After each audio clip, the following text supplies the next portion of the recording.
What if I told you that approximately 1% of the population possesses a cognitive architecture so fundamentally different that they process conflict, deception, and human motivation in ways the rest of us can't even perceive?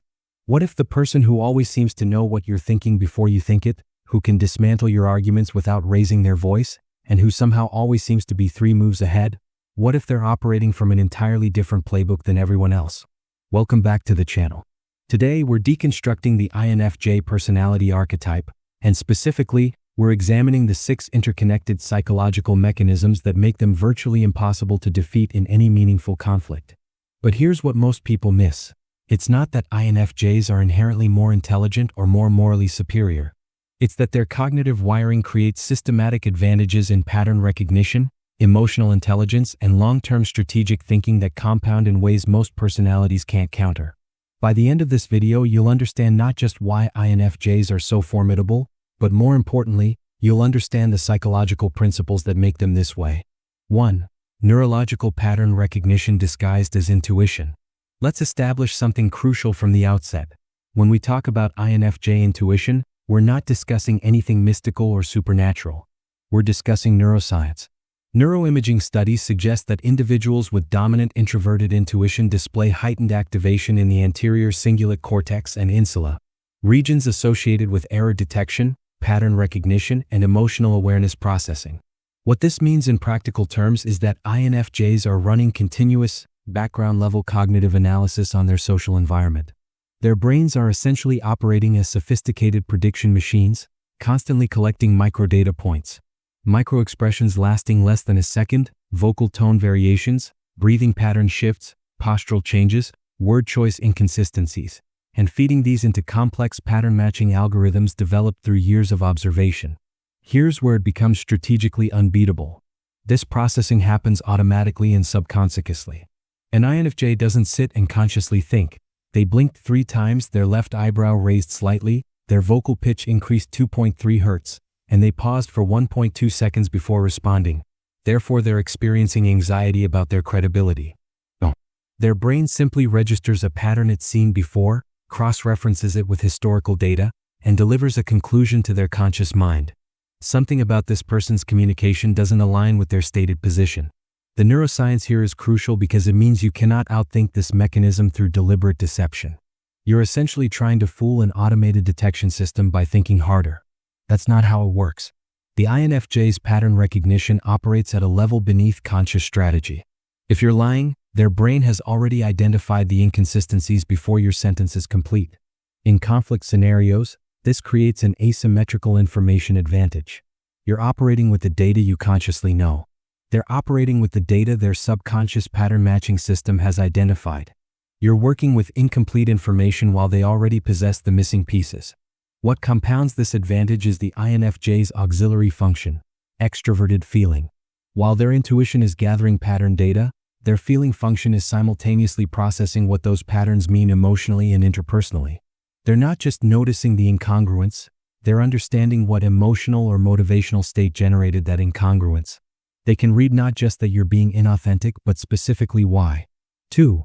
Predictive modeling across multiple future scenarios. The INFJ doesn't experience conflict the way most people do. While you're having a conversation in real time, the INFJ is simultaneously running multiple predictive models of where this conversation could go, what variables might shift the trajectory, and what responses they'll need prepared. This isn't anxiety, though it often gets mislabeled as such. It's a manifestation of how introverted intuition processes temporal information. INFJs naturally think in terms of future probabilities and past patterns. This means they're not just responding to what's happening now, they're responding to what they predict will happen next. Consider a conflict scenario.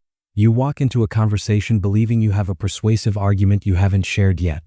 The INFJ has already modeled approximately 70 to 80% of the logical variations of that argument. They've considered your likely evidence, anticipated your supporting points, and mentally constructed counterarguments. They're essentially playing multidimensional chess while you're moving your pieces on a 2D board. This predictive capacity generates several strategic advantages. First, it creates psychological calm. The INFJ isn't surprised by your responses because they've essentially already lived through this scenario in their imagination. That means your emotional intensity doesn't destabilize them the way it might destabilize someone else. You're operating from a place of uncertainty about how this will unfold. They're operating from a place of having already mentally rehearsed multiple versions of how it will unfold. Second, it enables what we might call conversational efficiency. The INFJ can often communicate their point more effectively because they've already anticipated the most common misunderstandings or objections. They've pre-structured their argument to address the concerns you haven't even voiced yet. This creates an experience where the INFJ seems to understand your position better than you do. Third, and most significantly, it removes desperation from their negotiating position. Because they've already mentally modeled various outcomes, they don't need to win this specific conversation to feel resolved. They've already processed the scenarios where you don't understand them, where you disagree, where the relationship changes. That mental preparation means they're not fighting for the outcome as desperately as someone whose entire emotional stability depends on this conversation going a specific direction. The person who has already accepted multiple possible futures is fundamentally more powerful than the person who needs one specific outcome to feel okay. The INFJ has achieved this acceptance through their natural predictive processing. You haven't. That's the advantage. 3. Axiological architecture. Values as structural foundation. Here's where we need to abandon the language of personality and shift into something closer to identity infrastructure. INFJs don't simply prefer certain values the way someone might prefer vanilla ice cream over chocolate. Their values are integrated into the fundamental architecture of how they process meaning. This relates to what we call axiological thinking, the systematic organization of principles and values into coherent frameworks. INFJs engage in this naturally. They're constantly testing their value system against reality, examining inconsistencies, and refining their moral and ethical frameworks. This isn't something they're consciously choosing to do every day. It's how their brain naturally structures meaning. What this creates is what we might call value fortification. An INFJ's position on something they genuinely care about isn't a preference or an opinion. It's a load-bearing element of their identity structure. Asking them to compromise on core values is asking them to destabilize their entire sense of self and meaning. Here's the strategic implication. Most persuasion techniques operate by creating social pressure, offering incentives, or introducing new information that contradicts someone's position. But these techniques only work if the person's position is loosely held. If an INFJ's position is value-anchored, then social pressure becomes irrelevant. Social acceptance isn't more important than their value system. Financial incentives become irrelevant. Their value system can't be purchased. And new information only matters if it actually changes their understanding of what's ethically correct. And INFJs have usually already considered the most compelling counterarguments internally. You cannot move someone by pressuring a foundation when that foundation is integrated into their sense of identity. You might as well try to pressure someone into being a different person. It won't work. Moreover, INFJs can sense when someone is performing values alignment rather than actually holding those values. Their pattern recognition system picks up on the incongruences between stated values and demonstrated behavior. This means performative attempts to appeal to their principles actually backfire. They recognize the manipulation immediately, and that recognition undermines your credibility. The most overlooked aspect here is the INFJ's comfort with solitude and internal validation. Because their value system is internally referenced rather than externally dependent, they can maintain their position even when they're completely alone against everyone else's consensus. Social isolation doesn't dislodge them because they've already validated their position internally. This is different from stubbornness. Stubbornness is rigidity despite contrary evidence. This is principled consistency despite social pressure. 4. The strategic deployment of relational withdrawal. Most conflict resolution frameworks assume that continuing to engage, to communicate, to try to reconnect, gives you leverage. The person who's still trying to maintain the relationship holds the power to influence the other person. INFJs have essentially inverted this framework. When an INFJ recognizes that a relationship isn't serving their values, isn't operating on a foundation of authenticity, or isn't reciprocally honoring their investment, they make a quiet internal decision. The decision isn't emotional, it's analytical. They've simply categorized the relationship into a different file. Lower priority, lower investment, lower emotional availability. What's devastating about this is that this withdrawal isn't dramatic or confrontational. The INFJ doesn't rage. They simply redirect their resources. They're less available. Their responses are briefer. Their engagement is lower. But they're doing this from a position of complete internal resolution. They're not angry. They're just gone. This creates an asymmetrical emotional dynamic. You're still investing because you still believe the relationship can be repaired or needs to be saved. They've already concluded the cost-benefit analysis internally and moved on. You're negotiating against someone who's already walked away while still appearing to be in the room with you. The cruelty of this, if we're being honest, is that there's no negotiating point for it. You can't convince them to care about the relationship again through superior logic or emotional appeals because their withdrawal isn't based on them feeling hurt or angry. It's based on them reaching a conclusion that continued investment is counterproductive. And once an INFJ reaches that conclusion, reversing it requires them to fundamentally change their analysis, which requires either you being a completely different person or them discovering that their analysis was factually wrong. Strategic withdrawal also serves another function. It creates a behavioral test. By becoming less available, the INFJ can assess whether you're actually interested in the relationship or just interested in the comfort of the relationship existing. People who were only invested in the INFJ's accessibility or utility will drift away. People who are genuinely invested will demonstrate that investment through their own behavior shift. This self-sorting mechanism means the INFJ can efficiently identify who actually belongs in their inner circle. 5. Empathetic precision-targeted communication. This is perhaps the most misunderstood aspect of INFJ power. They understand you better than you understand yourself, and they can weaponize that understanding through communication. Let's be clear about what weaponize means here. It doesn't mean manipulation.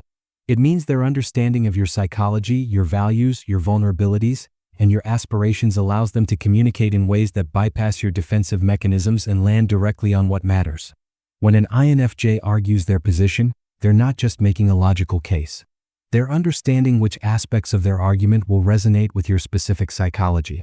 They know which points address your core concerns, which evidence matters to you, which values you actually live by versus the values you claim to live by. This is partly intuitive pattern recognition. They're seeing what motivates you. But it's also partly analytical. INFJs naturally think about psychological and interpersonal systems. They're analyzing your behavior, cross-referencing it with what you've said, and identifying the gap between your espoused values and your actual values. They're identifying where you're being genuine and where you're performing. Because of this understanding, when an INFJ communicates, they can address your actual concerns rather than your surface-level objections. You say your concern is X, but the INFJ recognizes your real concern is Y. They address Y, and suddenly your objection dissolves because the actual problem got solved. They can also communicate in the specific emotional tone and conceptual framework that will actually reach you. For some people, that means direct honesty. For others, it means careful sensitivity. For others, it means presenting data. The INFJ has usually identified what approach will actually work with you specifically, not what would work with people generally. This creates an experience where you feel genuinely understood, sometimes for the first time. That feeling of being understood is profoundly persuasive. When someone truly gets you, when they address your real concerns rather than arguing against surface-level positions, resistance becomes difficult. The competitive advantage here is that your persuasion techniques are generic. You're using the rhetoric that works on most people.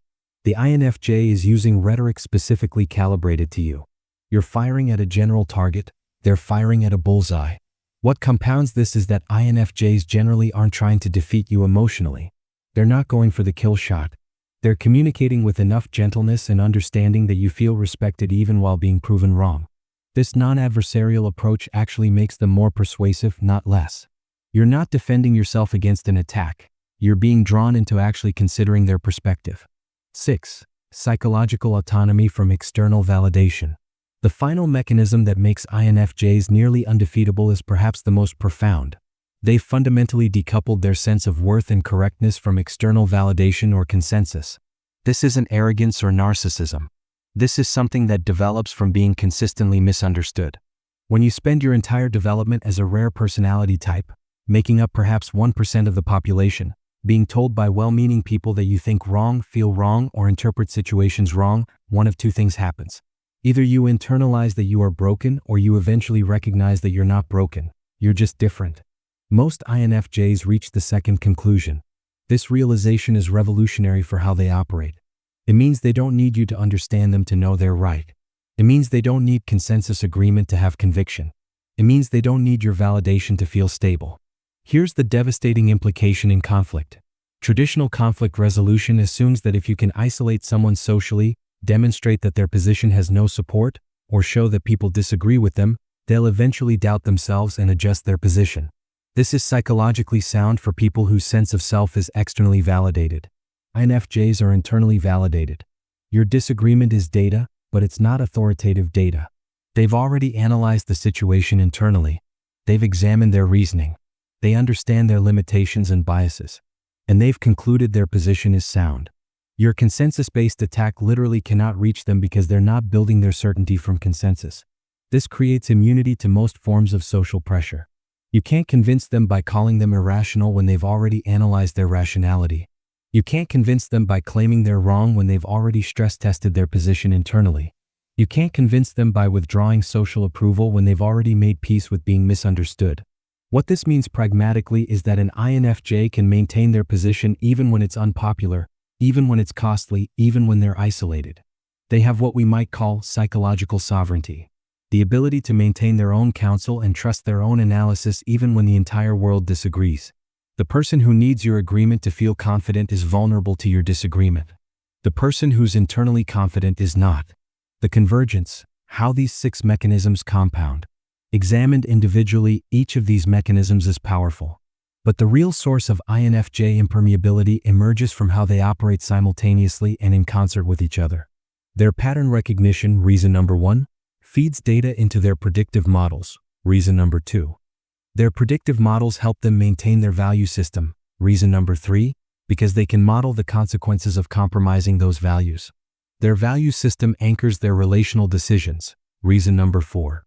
Their understanding of what motivates you, reason number 5, emerges from both their pattern recognition and their values. And their internal validation, reason number 6, means none of these mechanisms can be disrupted by external pressure. It's a closed system that reinforces itself. When you attempt to persuade an INFJ, you're not encountering a single barrier. You're encountering a coordinated system where each element buttresses the others. You might be able to introduce compelling logic, but their predictive models have probably already considered it. You might be able to appeal to emotions, but their value system provides a rational framework that trumps emotional appeals. You might be able to create social pressure, but their internal validation means social pressure is irrelevant. You're essentially trying to solve a complex equation by changing only one variable, but all the variables are interdependent. The system regenerates around whatever pressure you apply. The practical architecture of INFJ conflict superiority. Beyond the 6 mechanisms, there's a structural architecture worth understanding. INFJs naturally operate with what we might call systematic generosity. They give significant latitude for human error, misunderstanding, and emotional reactivity. They're not easily offended. They don't take things personally. They can separate someone's emotional outburst from that person's actual character. This generous operating framework creates a paradox. The person you're in conflict with is being extraordinarily kind and patient with you, which actually makes you less likely to escalate the conflict yourself. Their refusal to match your emotional intensity tends to de-escalate situations. They're not playing your game. They're playing a different game where understanding matters more than winning. At the same time, this generosity is not passive. It's active.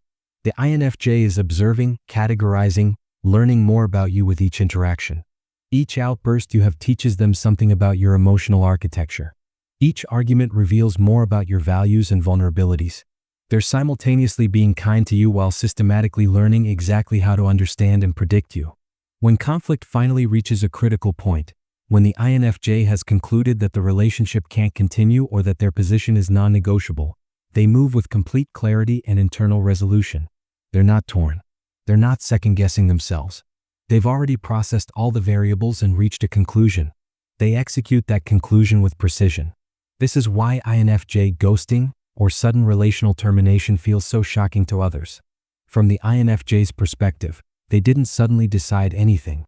They've been internally processing for a long time. The termination feels sudden to you because you haven't been privy to their internal analysis. But for them, it's the conclusion of a process that's been unfolding for months. Why traditional conflict resolution fails with INFJs. Most conflict resolution frameworks work by creating emotional safety, encouraging vulnerable communication, and finding common ground. These frameworks fundamentally assume that the barrier to resolution is emotional defensiveness or lack of understanding. With INFJs, the barrier is usually different. The INFJ has already understood both perspectives.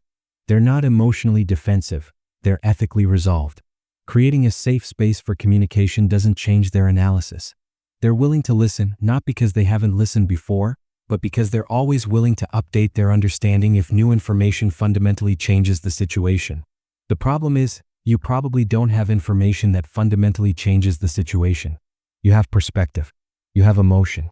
You have your side of the story.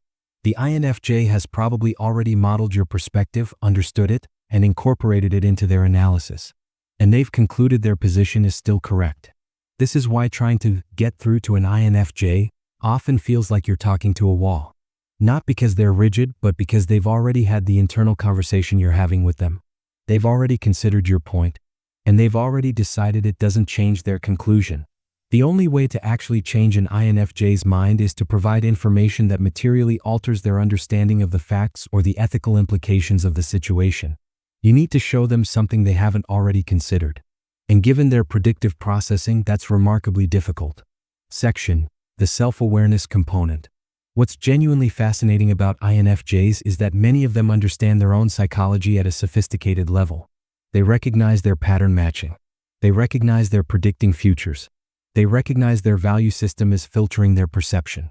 They're aware of their own biases and limitations.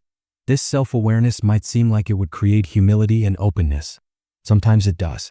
But paradoxically, it also deepens their conviction. When someone understands their own cognitive processes and still reaches their conclusion, that conclusion is more reliable, not less. They're not confident despite their awareness. They're confident because of it. An INFJ who says, "I've considered my own biases and I still think you're being inauthentic," is significantly harder to argue with than someone who's simply convinced they're right. The first person is working from self-examined analysis. The second person is working from assumption. Reconceptualizing the INFJ advantage. Rather than thinking of INFJs as having some special skill or talent, it's more accurate to think of them as having a different processing system. Their system excels at reading people, modeling futures, maintaining ethical consistency, and operating from internal validation. These aren't better skills, they're different skills. And they happen to be exactly the skills that provide advantages in conflict. It's like asking whether a chess computer or a human chess player is better. That's not quite the right question. They're processing differently. The computer can calculate more variations faster. The human can understand context and psychology in ways the computer can't. But the computer's particular advantages make it essentially undefeatable at chess. INFJs have certain cognitive advantages that make them essentially undefeatable at interpersonal conflict. That doesn't mean they're better people. It means they're wired differently, and that wiring creates systematic advantages. Conclusion: understanding the undefeatable opponent. If you're an INFJ, understanding these mechanisms might validate something you've always suspected. You're not wrong about people, you're not overthinking things, and your ability to read situations isn't paranoia. It's an actual skill emerging from how your brain processes information. That said, recognizing these advantages comes with responsibility to use them thoughtfully rather than allowing them to create distance from people who are trying to connect with you. If you're in relationship or conflict with an INFJ, this framework should clarify why traditional persuasion techniques aren't working. They're not refusing to listen. They're not being deliberately difficult. They're simply processing with a level of sophistication that makes your arguments familiar before you've even made them. The most effective approach is honesty. Be genuinely yourself. Don't perform. Don't manipulate. Don't expect them to change their mind because you've made an emotional appeal. Accept that you may be understood more completely than you want to be understood. If you're simply fascinated by personality psychology and cognition, what should stand out is that INFJs represent an example of how different processing systems create different advantages and challenges. They're not special. They're not better. They're just different in ways that happen to align with skills that make them formidable in conflict. The reason you can't defeat an INFJ isn't because they're trying to be undefeatable. It's because their cognitive architecture makes them undefeatable as a byproduct of how they naturally think. Understanding this distinction transforms them from seeming impossible to understand into being simply different to understand. Thank you for watching. If you found this analysis valuable, consider subscribing for more deep dives into personality psychology and cognitive architecture.